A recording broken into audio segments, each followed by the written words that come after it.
So the dust is settling on Sheffield. Another big night here at Network for Revolution Pro Wrestling. I'm Tom Campbell, stepping in for Dave Bradshaw alongside the fabulous Andy Quildan. What a night tonight. So tonight, the Revolution Road, properly underway now. I know we had a couple of matches the other night, but now I feel like we're well and truly on the road.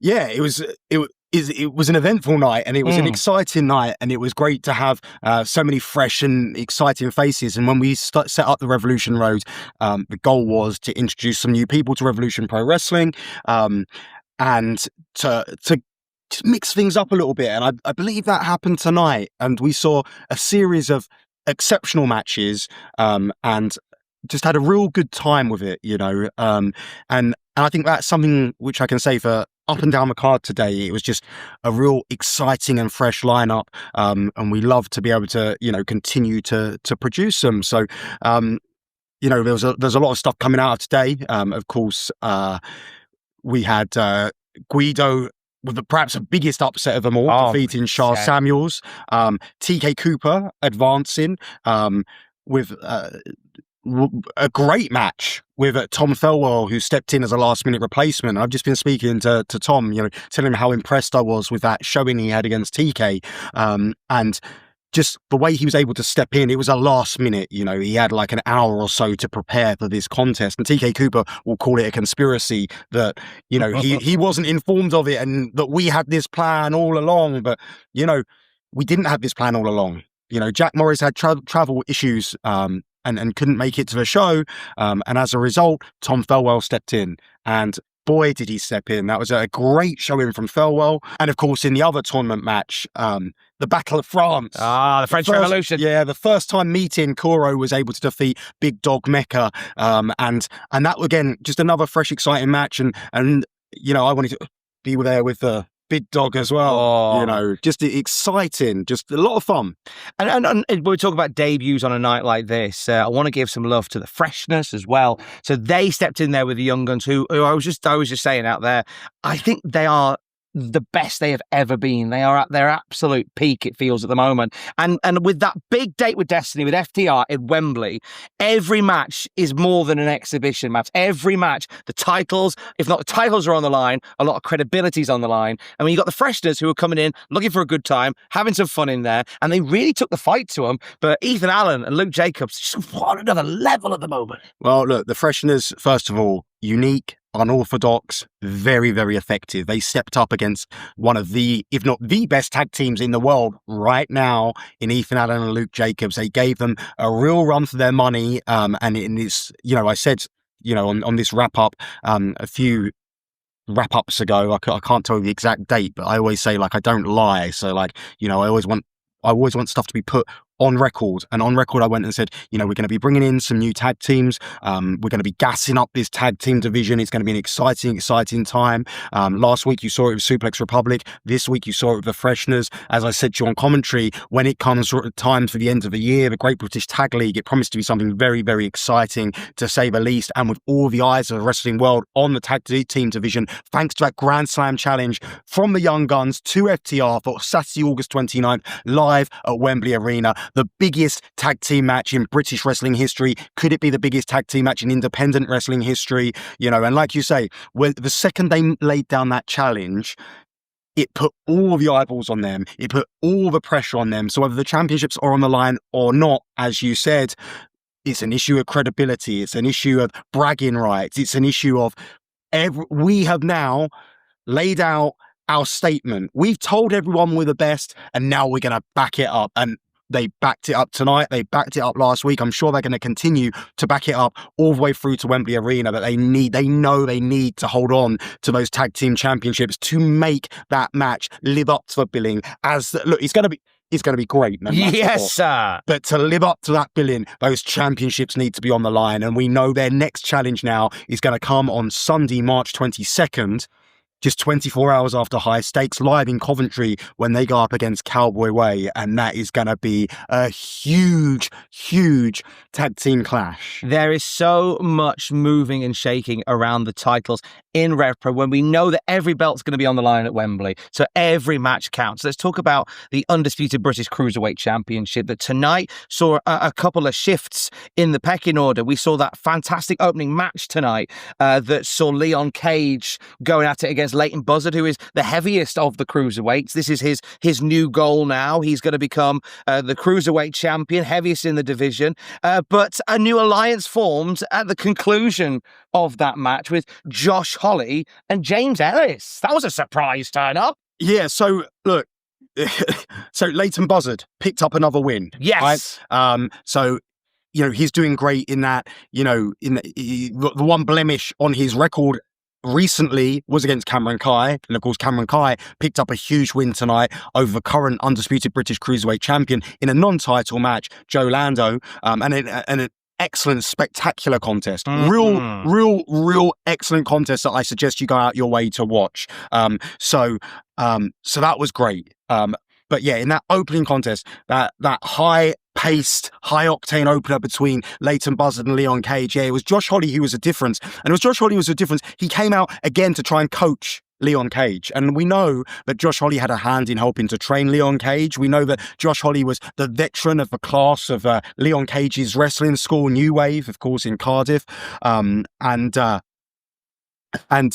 Josh Holley has sat in the sidelines and watched Leon Cage's star rise. And I think Josh Holley still looks at Leon Cage as that young trainee that he mentored in the early days. And the thing is, Leon Cage isn't that guy anymore. Leon Cage is his own man, a very young man, but his own man, right? And you saw Josh Holley barking out instructions to Leon Cage not listening. Unfortunately, that was almost the beginning of the end for him in as it pertains to that contest. Leighton Buzzard not aware of what was going on, but it was a time that Josh Holley was there trying to coach Leon Cage, that enabled Leighton Buzzard to kind of get off the ropes. He was almost poised for that stomp to the future. So there's still that question mark. If Leon Cage were to be able to hit that stomp to the future on Leighton Buzzard, would it have been all over? But look, we can only talk in facts and what we know. And what we know is that Leighton Buzzard picked up another big victory, and he's pushing himself. He's really pushing that claim to be undisputed British Cruiserweight champion, #1 contender.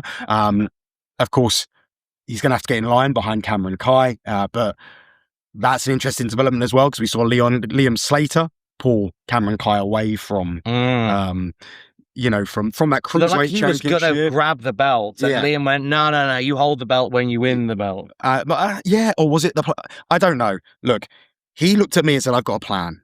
And I'm not sure if the plan was for, look, I'm speculating. Because I was saying at the end of the show today, look, we'll get into that in a second. Let's just first of all rewind. Josh Holley, James Ellis.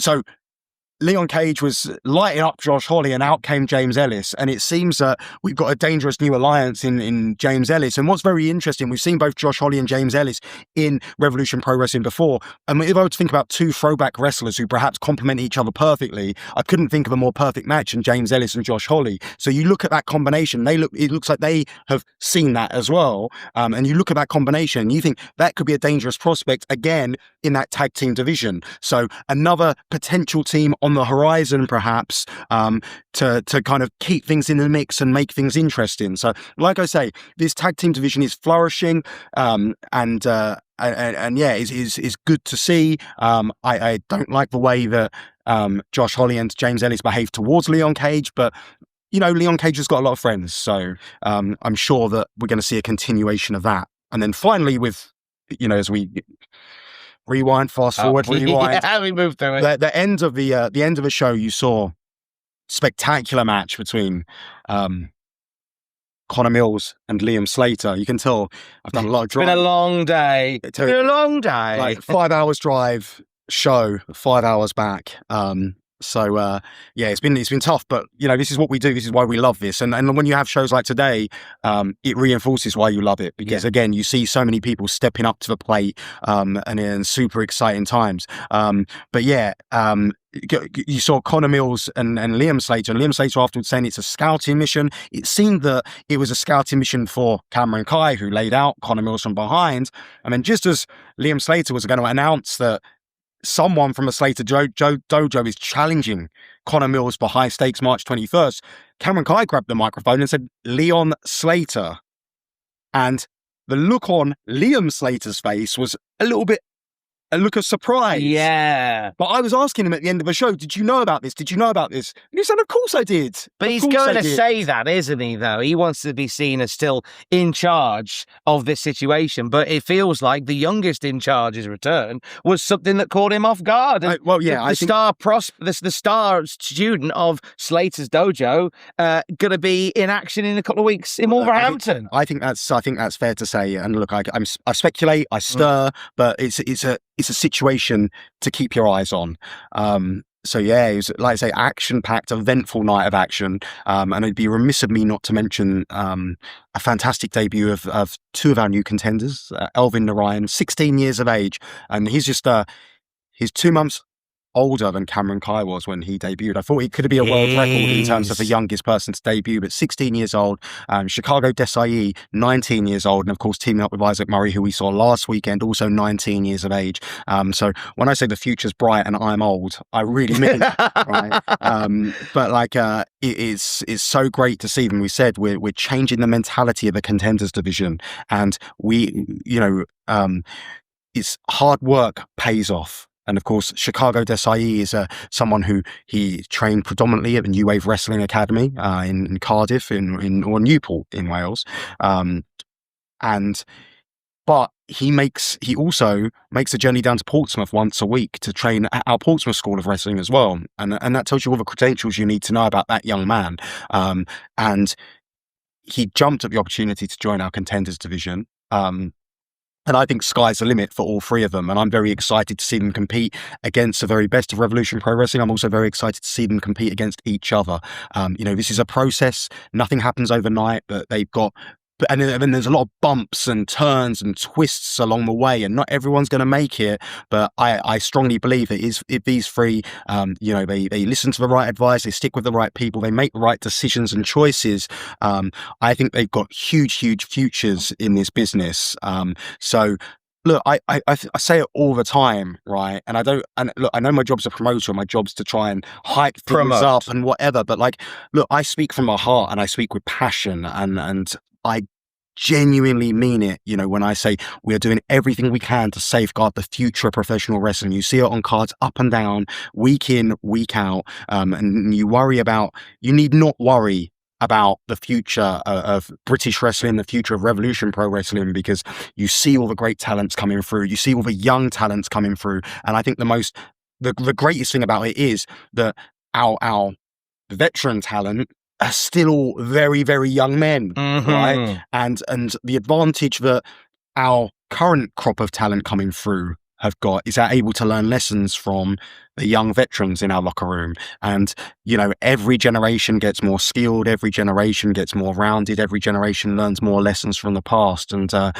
that's what makes things so exciting. That's what makes things continue to keep evolving. And that's what, that's the drive. That's what we do. That's why we get out of bed in the morning, to try and leave our fingerprints on this industry and make sure that everything we do is of consequence. Tonight very much felt like an opportunistic night for a lot of talent coming through. So we go from sort of high prospects to a few weeks' time, high stakes, where the focus goes to Wolverhampton and the following night in Coventry. Massive night at the Hangar for RevPro once again. Mercedes Moné and Alexis Falcon for the very first time. Really intrigued by how that's going to go down. Even that, there's question marks about that. Like, so obviously that contest is happening. Alexis Falcon won that right for that contest by winning that Women's Revolution Gauntlet last week in London. But Alexis Falcon has spent this past week going back and forth politicking on the fact that she believes there needs to be championships on the line. And we're currently in discussions. These are other promotions' championships. So we're currently in discussions with other promotions to try and get their championships sanctioned in a RevPro ring. Alexis has made it clear she wants more than one belt to be on the line. Okay. So look, I think this is going to be a very different match for Mercedes Moné, and I think it's so interesting because every single match we've seen Mercedes Moné competing in the Revolution Pro Wrestling ring, it's almost been about respect. And with Alexis Falcon, you're going to get the complete opposite of that. And, she's already, she's already pulling those diva cards out, and she's already throwing out her demands. But the thing is, Mercedes Moné is never going to back down from a challenge. And look, I always say, anytime you get the opportunity to watch Mercedes Moné wrestle, you should take that opportunity with both hands, because, these are days we should not take for granted. She is one of the premier performers in the world of professional wrestling, one of the biggest superstars in the world of professional wrestling. And she brings with her an attention second to none. She brings with her a professionalism second to none. And she brings that big fight feel second to none. On March 21st, live from the hangar, we're going to get a big fight feel when Alexis Falcon goes one-on-one with Mercedes Moné. But that is a tip of the ice. Oh, yes, because we've got Jay Joshua putting the undisputed British Heavyweight Championship on the line against one called Manders. We talked about it a bit on commentary tonight, you and I. It all kicked off a bit in Germany with these two. Yeah, there was a backstage altercation between Jay Joshua and one called Manders that I was informed of.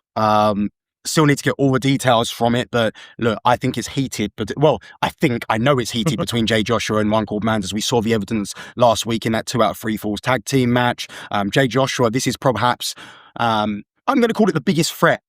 He's competed against TK Cooper, Michael Oku, big threats, but he's able to match up with those guys physically, and I think he's got an element of concern that he can't match up with one called Manders physically. And I think that's what makes this contest so interesting. And Jay Joshua was on the run of his life, and now he's been pinned 3 times in 2 weeks by one called Manders. He only needs to be pinned 1 time by Manders. In 2 weeks' time, live from the hangar in Wolverhampton, you could be hearing the words "and new undisputed British heavyweight champion," and you could be looking at the winner of the Revolution Road taking on one called Manders for that championship gold. So, like I say, this is it's a very interesting time, and we keep alluding to it being super fight season constantly since we announced that our history-making night at Wembley Arena on Saturday, August the 29th. Tensions are high up and down the card, and we're seeing that rub off everywhere because, like I say, everything is of consequence. And yeah, look, there's so much more to come at high stakes. We're going to see the Demand, Ricochet, and the Gates of Agony go up against the Flying Bryant brothers. We're going to see Leon Slater go up against Connor Mills, and so much more. Look, and then we know we're making a weekend of it in the Midlands, so we know you're going to see Cowboy Way against and let's not forget the Revolution Road matches you'll see there as well. Thomas Shire versus hometown boy Trent Seven. And beefy. And we've got Ricky Sosa making his RevPro debut against Michael Oku, all coming to the hangar on the 21st. Then on the 22nd, we're down the road in Coventry, Midlands Weekender. People were asking for so long, when are you coming to Midlands? When are you coming to Midlands? Well, we're here and we're not going away. March 21st, Wolverhampton. March 22nd, we're in Coventry, the HMV Empire, and you are going to see the tournament matches. We got Ricky Knight Jr. against Danny Jones in what promised to be a hard-hitting war. You've got Connor Mills going up against debuting Tate Mayfairs. Then you've got Cowboy Way against Young Guns for the undisputed British Tag Team Championships. And do you want a scoop? I'm giving you a scoop. Huge scoop! Do you know why you're getting a scoop? Because you love me. Nah, because it'll make Dave jealous. Oh, I love you, Dave. The reason you're getting a scoop is to make Dave jealous, and that scoop is live from the HMV Empire in Coventry on the 22nd of March, alongside those 3 huge matches I've just announced. You're going to see Michael Oku go one-on-one with Ricochet. Oh, are you kidding me? There we go. Oku and Ricochet. March 22nd, HMV Empire. So this is what we do in RevPro. They used to call us a dream factory. Let's bring it back, eh? Oh, my days. And your dreams are 1 ticket away. Get tickets at revolutionprowrestling.com right now. If you can't be there, you could join us at RevPro On Demand for a huge Midland weekend with Revolution Pro Wrestling. I've been Tom Campbell. It's been nice to be back alongside the man behind it all, Mr. Andy Quildan. Always a pleasure, never a chore. Thanks for coming back, Tom. Thank you for inviting me back. I had nothing else on today. Love you, bye.